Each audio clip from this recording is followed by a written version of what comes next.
بسم اللہ الرحمن الرحیم۔ السلام علیکم، میں شجیع اللہ فراست۔ آپ دیکھ رہے ہیں نیشنل اور انٹرنیشنل نیوز پر مشتمل 4 ٹی وی کا خصوصی خبرنامہ دنیا بھر سے، یعنی خبریں آپ کی نظر سے۔ سب سے پہلے ہیڈ لائنز۔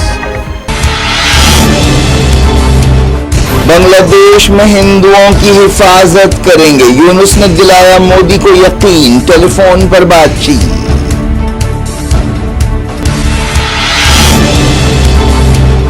مغربی کنارے کے گاؤں میں یہودی آباد کاروں کا حلہ، حماس اور اسلامی جہاد نے انتفاضے کا کیا اعلان۔ کمانڈر محمد ظیف صحیح سلامت ہیں، حماس نے اسرائیلی دعوے رد کر دیے۔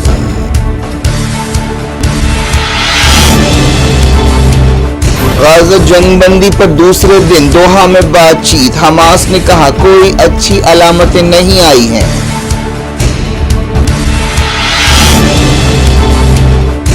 حزب اللہ نے کہا اسرائیل کے خلاف یقیناً کارروائی کریں گے، انڈر گراؤنڈ میزائل فیسلٹی کا ویڈیو جاری۔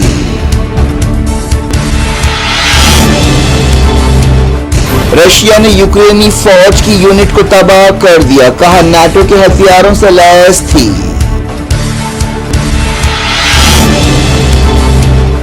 جموں کشمیر میں ایک دہے بعد 3 مرحلوں میں اسمبلی الیکشنز ہوں گے، 18 ستمبر کو پہلا فیز، الیکشن کمیشن نے کیا اعلان۔ ہریانہ میں بھی اسمبلی چناؤ ہوگا۔ کولکتہ اور دوسرے شہروں میں ڈاکٹرز کی ہڑتال جاری، وزارت صحت نے میڈیکل سٹاف کی حفاظت کے لیے گائیڈ لائنز جاری کی۔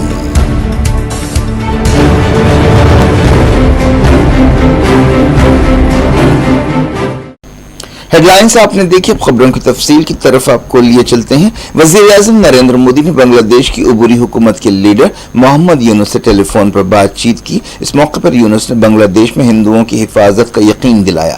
حال ہی میں بنگلہ دیش میں تیزی سے پیش آنے والے واقعات میں وزیر اعظم کی حیثیت سے شیخ حسینہ نے استعفیٰ دے دیا تھا اور انڈیا فرار ہو گئی تھی۔ اس کے بعد ایک عارضی حکومت بنائی گئی جس کے چیف نوبل انعام حاصل کرنے والے ماہر معاشیات محمد یونس ہیں۔ عملاً وہ عبوری حکومت کے وزیر اعظم ہیں۔ مودی نے بات چیت کے بعد ایکس پر کہا کہ یونس نے انہیں ملک میں رہنے والے ہندوؤں اور تمام مائنورٹیز کی حفاظت کا یقین دلایا ہے۔ ایک دن پہلے 15 اگست کو لال قلعے سے اپنی تقریر میں مودی نے امید ظاہر کی تھی کہ بنگلہ دیش میں جلد ہی حالات معمول پر آئیں گے۔ انہوں نے کہا تھا کہ ملک کے 140 کروڑ انڈینز کو پڑوسی ملک میں ہندوؤں اور مائنورٹیز کی حفاظت و سلامتی کی فکر ہے۔ مودی نے پوسٹ میں کہا کہ پروفیسر محمد یونس نے انہیں فون کیا، ہم نے موجودہ صورتحال پر بات چیت کی، میں نے ایک جمہوری، مضبوط، پرامن اور ترقی یافتہ ترقی پسند بنگلہ دیش کے لیے انڈیا کی تائید کو دہرایا۔ انہوں نے بنگلہ دیش میں تمام ہندوؤں اور مائنورٹیز کی حفاظت کا یقین دلایا۔ منگل کو یونس نے ڈھاکہ کے ایک مشہور مندر کا دورہ کرتے ہوئے بنگلہ دیش کے ہندوؤں سے ملاقات کی تھی اور انہیں حفاظت کا یقین دلایا تھا۔ یونائیٹڈ نیشنز کے انسانی معاملات کے چیف والکر ٹرک نے کہا ہے کہ ایسے اشارے ملے ہیں کہ بنگلہ دیش کی سیکیورٹی فورسز نے احتجاجیوں پر طاقت کا غیر ضروری استعمال کیا۔ حالیہ جھڑپوں میں 400 سے زیادہ لوگ ہلاک ہوئے تھے۔ اس دوران بنگلہ دیش کی عبوری حکومت میں مزید 4 ایڈوائزرز نے حلف لیا۔ بات کرتے ہیں فلسطین کی۔ مغربی کنارے کے ایک گاؤں میں یہودی آباد کاروں کے حملے کے بعد حماس اور اسلامی جہاد نے انتفاضے کا اعلان کیا ہے۔ ایک بیان میں حماس نے کہا کہ یہودی آباد کاروں کی ٹولیوں کے خلاف انتفاضے کی ضرورت ہے۔ ایک بیان میں کہا گیا کہ ہمیں شہید رشید محمود سعدہ کی شہادت پر افسوس ہے جو مغربی کنارے کے گاؤں جت میں بدماشوں کے ہاتھوں ہلاک ہوئے، ان کا خون بیکار نہیں جائے گا۔ حماس لیڈر عبدالرحمان شدید نے کہا کہ نئے نازیوں کی جارحیت کے ایک تازہ واقعے میں یہ کارروائی کی گئی، اور انہوں نے کہا کہ مغربی کنارے کے فلسطینیوں کو چاہیے کہ وہ قابض طاقت کے خلاف کھڑے ہوں۔ انہوں نے یہودی آباد کاروں کے جد گاؤں میں غیر قانونی حملوں کی مذمت کی اور اسے مغربی کنارے کے فلسطینیوں کے خلاف اعلان جنگ قرار دیا۔ ایک بیان میں اسلامی جہاد نے کہا کہ قابض فوج نے جس طرح سے اس گاؤں کو گھیرا اور کارروائی کی، اس سے 1948 میں ارگن اور ہاگانا کے قتل عام کی یاد تازہ ہو گئی ہے۔ اسرائیل نے غازہ کے نئے مقامات پر تخلیے کے حکم جاری کیے ہیں۔ اسرائیلی عہدیداروں نے کہا کہ وہ لوگوں کو محفوظ راستہ دینے کے لیے تیار ہیں، لیکن اس سے پہلے ایسے محفوظ راستوں اور سیف زونز میں بھی حملوں کے واقعات پیش آئے ہیں۔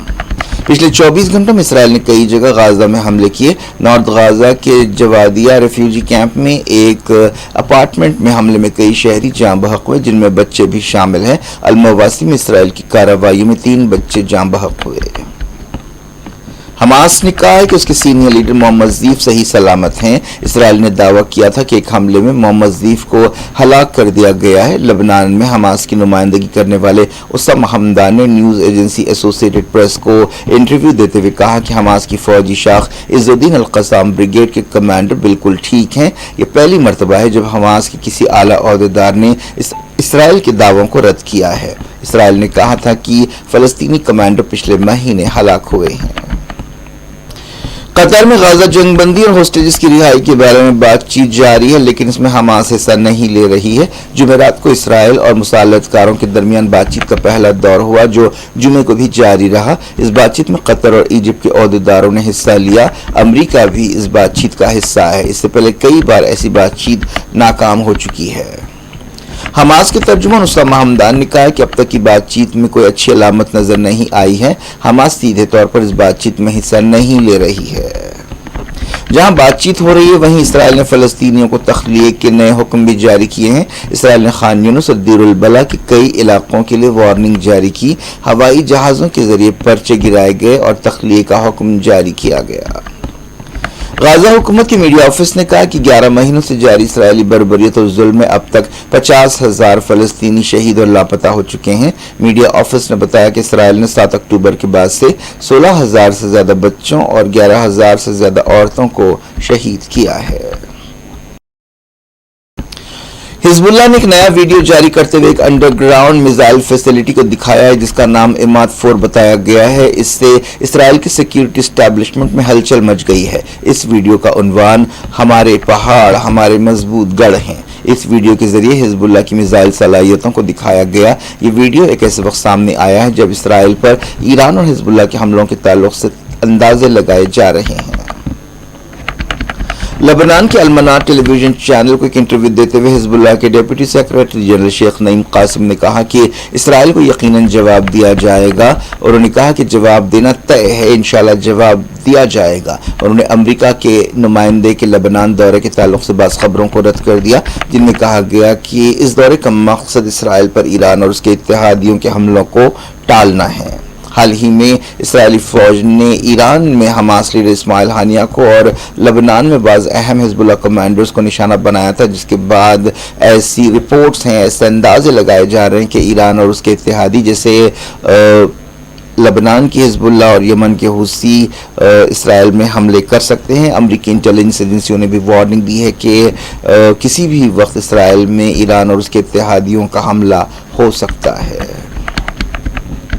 ایک رپورٹ میں کہا گیا کہ ایران اور حزب اللہ اسرائیل کے سیکیورٹی عہدیداروں کو نشانہ بنا سکتے ہیں۔ اسرائیل کی خفیہ ایجنسی شن بیت اس تعلق سے کافی چوکس ہے۔ تازہ ویڈیو میں کہا گیا کہ میزائلز تیار ہیں اور ان کی نظریں اپنے ٹارگٹ پر ہیں۔ یہ 4 منٹ کا ویڈیو ہے جس میں ہتھیاروں سے لیس لوگوں کو میزائلز پر بیٹھے ہوئے دیکھا جا سکتا ہے۔ ویڈیو میں حزب اللہ لیڈر حسن نصر اللہ کی آواز بھی ہے۔ ویڈیو میں کہا گیا کہ اگر اسرائیل لبنان پر جنگ تھوپتا ہے تو اسے ایک کڑوی سچائی کا سامنا کرنا پڑے گا جس کی اسے امید نہیں ہوگی۔ رشیا نے کہا کہ اس نے یوکرین کی فوج کی ایک یونٹ کو تباہ کر دیا ہے جس کے پاس نیٹو ملکوں کے ہتھیار تھے۔ پچھلے کچھ دنوں سے رشیا میں یوکرین کی فوج براندازی کر رہی ہے۔ کرسک علاقے میں لڑائی ہو رہی ہے۔ رشین حکومت کے ایک عہدیدار نے کہا کہ امریکہ کرسک میں یوکرین کی براندازی کی منصوبہ بندی کر رہا ہے۔ تھائی لینڈ کی پارلیمنٹ نے سابق وزیر اعظم تھکسن شناواترا کی بیٹی پی شناواترا کو ملک کی سب سے کم عمر وزیر اعظم کی حیثیت سے چن لیا ہے۔ تھائی لینڈ کی ایک دستوری عدالت نے ملک کے وزیر اعظم کو کرپشن کے ایک کیس میں ہٹا دیا تھا، جس کے بعد نئی وزیر اعظم کو چنا گیا۔ شناواترا کو پارلیمنٹ میں 319 ووٹ حاصل ہوئے۔ اب ان کے تقرر کو تھائی لینڈ کے راجا کی منظوری ملنی باقی ہے۔ فلپائن کی حکومت نے ایک خطرناک جھڑپ کے لیے چائنا سے احتجاج کیا ہے۔ چائنا کے جیٹس فلپائن ایئر فورس کے ایک پیٹرولنگ جہاز کے بالکل قریب سے گزرے۔ یہ واقعہ ساؤتھ چائنا کے سمندر میں پیش آیا۔